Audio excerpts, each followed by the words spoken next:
Okay, part two.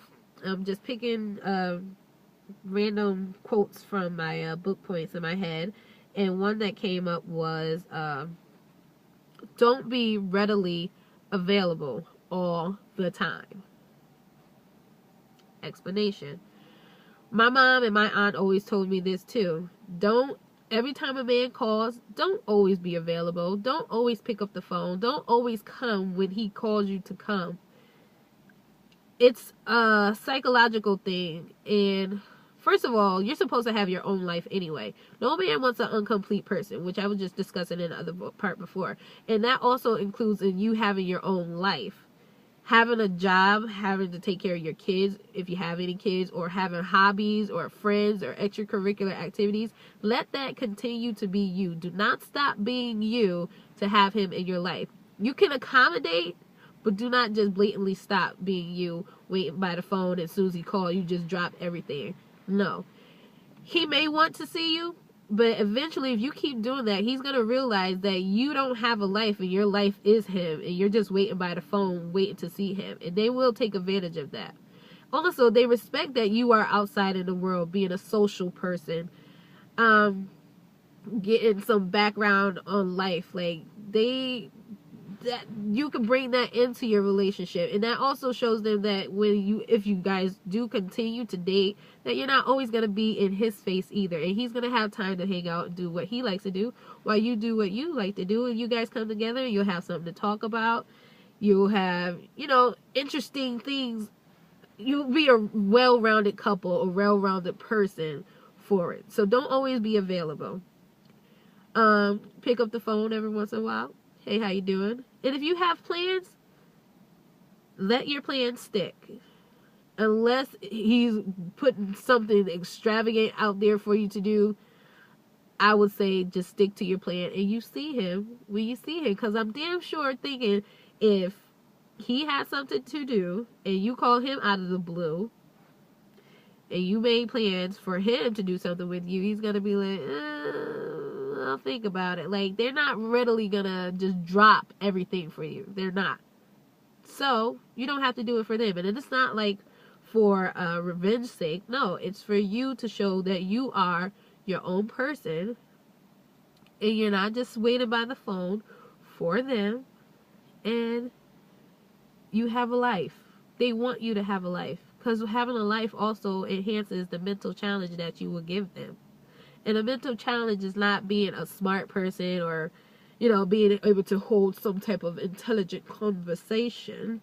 It's more of keeping that chase in the relationship or in the beginning of your dating situation. Keeping that chase. You don't want to... He wants you, and he wants you right now, but at the same time, he will appreciate the work that he has to put in if he's willing to really date. If he's not really willing to date, then the chase is not for him. He's going to cut you off, which is okay, because you don't want the guy that's just going to cut you off because you're giving him a chase, because obviously he's just in it for the ass.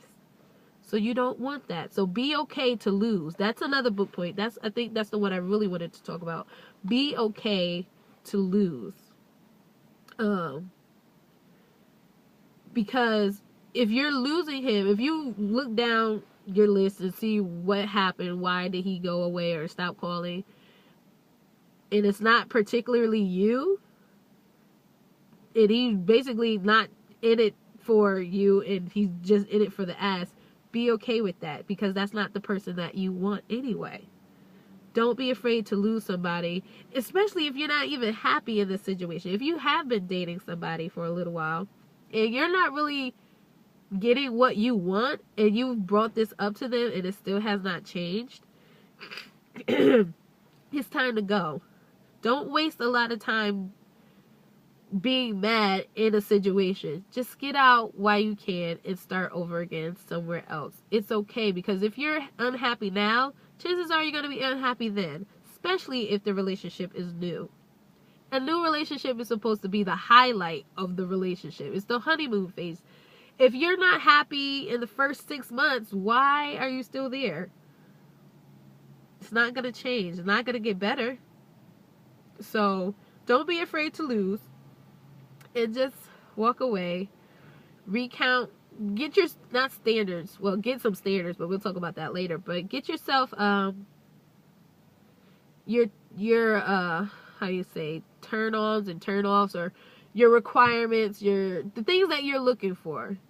Know what you want, so that when you not getting it, you'll know that it's not the right situation. Some things you can write off, some things you can't, but know what you particularly want from a relationship and from a guy. But be realistic. Everybody is not perfect. I have that situation for myself. I have to realize everybody's not perfect. They're not going to have everything. However, people have potential. People, you can override certain things for certain situations.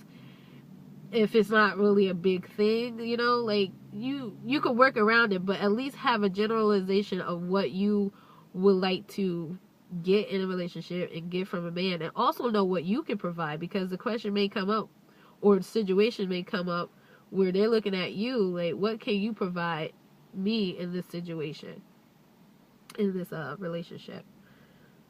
So yeah, I kind of lost track of what I was talking about before. Being okay to lose. Don't be worried about losing. Be yourself. Find yourself. Complete yourself. What else? First dates. Go on some dates.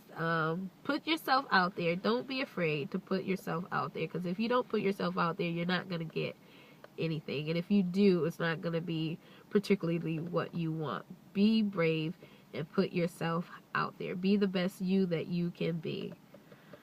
Sex is not going to keep him there. Trust me. So you have to bring more to the table than just your body. I think that is it for now. I can't believe I just ran out what else I was saying. But I think I'm going to take my little journey on to do what I have to do. And I'll see you guys soon. So remember to subscribe so you can, you know, automatically get these feeds. So you don't have to search for me or anything. You'll get it straight up. Find me on Instagram at Misfit Life, MISSFITLIFE, for clothing, looks, and everything. And comment to these videos. I want to hear your feedback. Tell me if I'm wrong. Tell me if I'm right. Tell me if you tried it. Tell me what I should try. Let's help each other once again to find love in 2014. Okay? Deuces.